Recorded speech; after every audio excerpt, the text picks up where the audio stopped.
This will be a little bit different video. We have a lot of cooking equipment out here, and we're going to see what it does. But it's using a new cooking technique called Sous Vide, which restaurants have used for quite a while, but now it's coming to your home. And we're going to hear about why that's important from the guy who made it, and the company that made it. It's called Anova.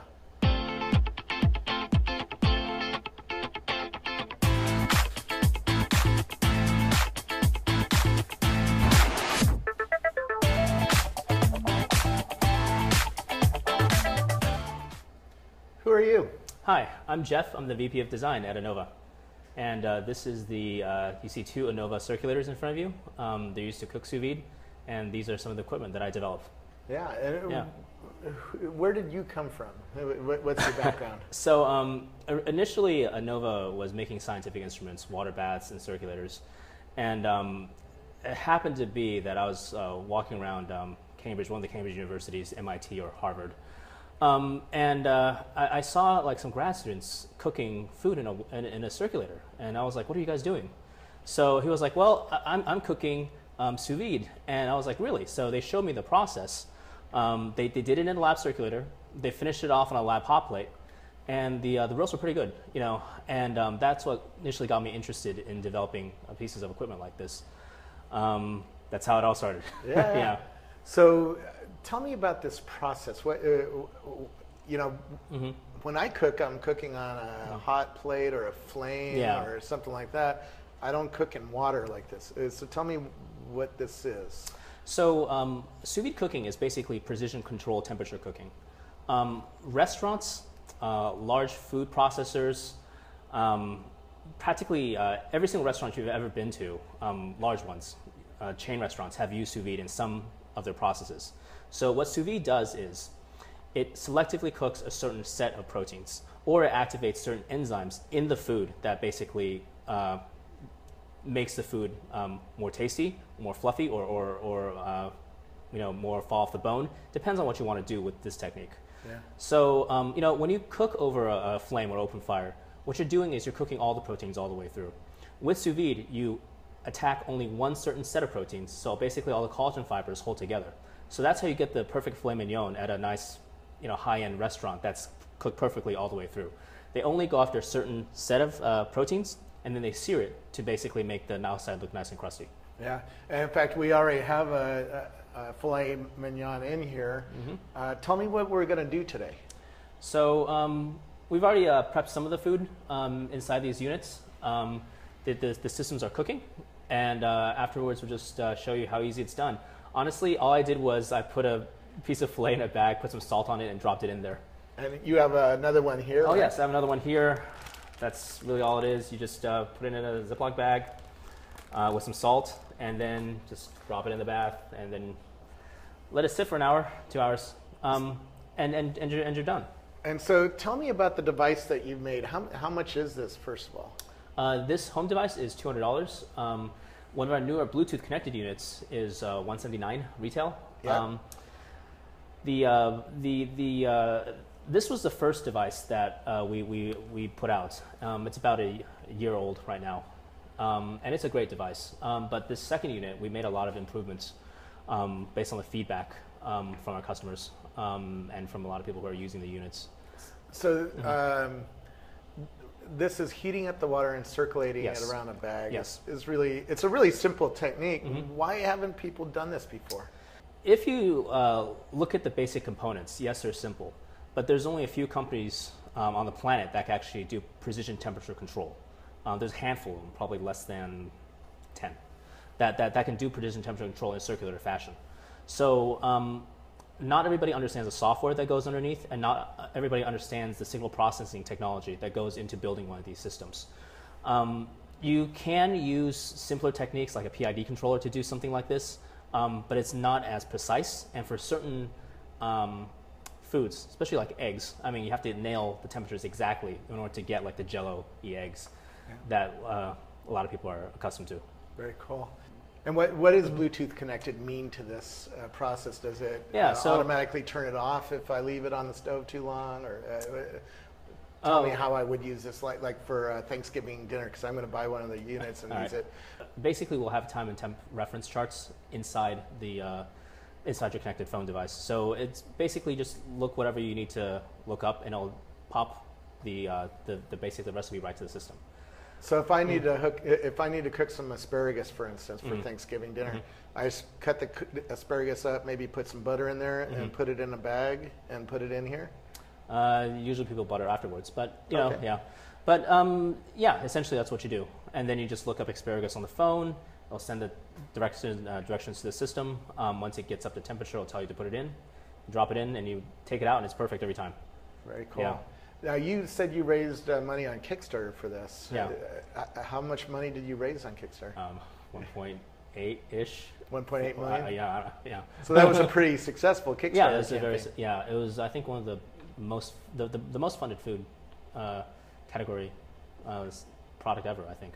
What's the challenge of building something like this and building a new company to bring this to consumers? Because this is, you know, I haven't seen a cooking instrument on my show before. So, for us, we had the benefits of being a lab equipment manufacturer, so we knew how to build a circulator from the get-go. There's a lot of things we pulled out of the unit to make it for a home device. You know, we even simplified a lot of the designs to get the manufacturing costs down, the parts down. 3 years ago, if I was a chef and wanted to buy a sous vide circulator like this, how much would that have cost 3 years ago, 4 years ago? $2,000 to $3,000. $2,000 to $3,000. Maybe $5,000, depending on what you want to do. And that's the shift in the trends here in the kitchen, because now I can buy this for less than $200. $200, yes. Yeah, absolutely. I mean, the really big commercial circulators are literally the size of this pot. I mean, the head is really literally this big. Obviously, you need something like that for a restaurant because that stuff doesn't stop, and also they have a tub the size of this table, you know, that they need to control. But for home device, I don't think you're ever going to serve, you know, you're not going to serve a party of 200 people. Right.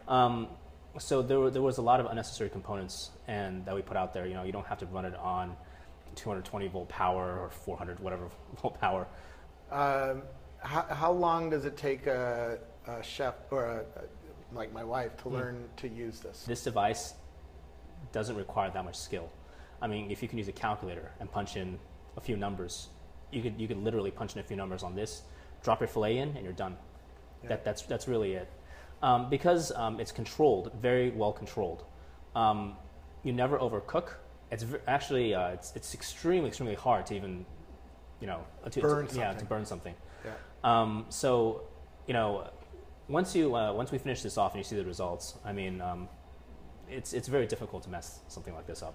Now with meats, a lot of people like the meat to be pink inside. My wife hates that, actually. My wife likes things well done. Yeah.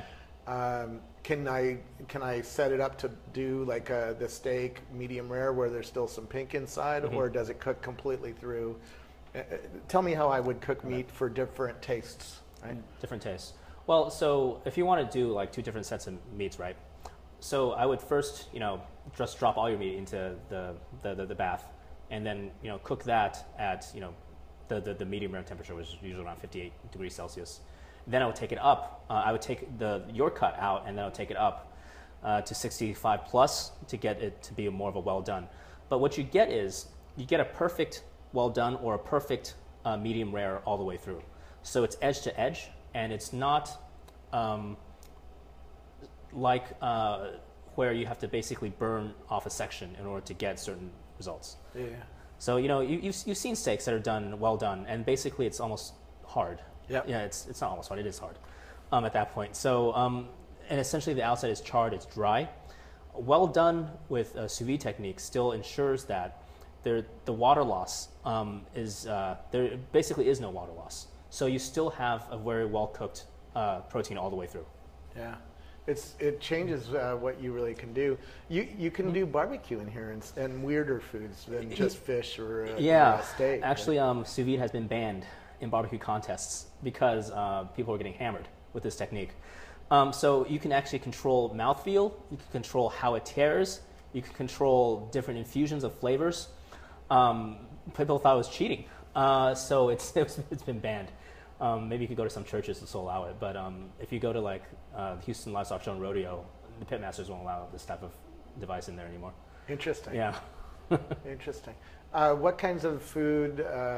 What kinds of things do you cook in here? What do you find it really does well with? Is it vegetables and meats, or tell me what kinds of things I would expect to use in here?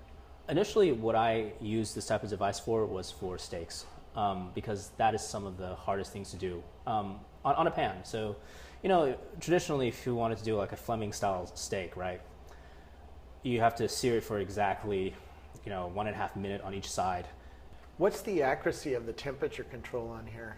0.01 degree Celsius, so it's very, very accurate. And it's probably very consistent because it's circulating the heat around. And that's basically the key. It has to circulate in order to get that consistency all the way through. Because I know on my stove, I have a hot side, because it has deep, bitter flames, because I cook on gas, and it always has a hot side or a cold side, right? Yeah, but this gets it all even. Like the other day, like my sister's boyfriend was at a conference. He's an oil man. He's a fracking engineer. He was served. The company served 200 people filet mignon at one time. That's impossible. You don't have a kitchen large enough to serve 200 people at one time. And the way they did it was with sous vide. They basically pre-cook all the meats in sous vide. They cook it all the way through, and then they take it out and sear it. So you have a quick line, maybe 5 or 6 burners. Every guy does, every chef does 10 sears, about 10 pieces of meat. You're ready to go. I mean, so that's how they're able to get the food out so quickly.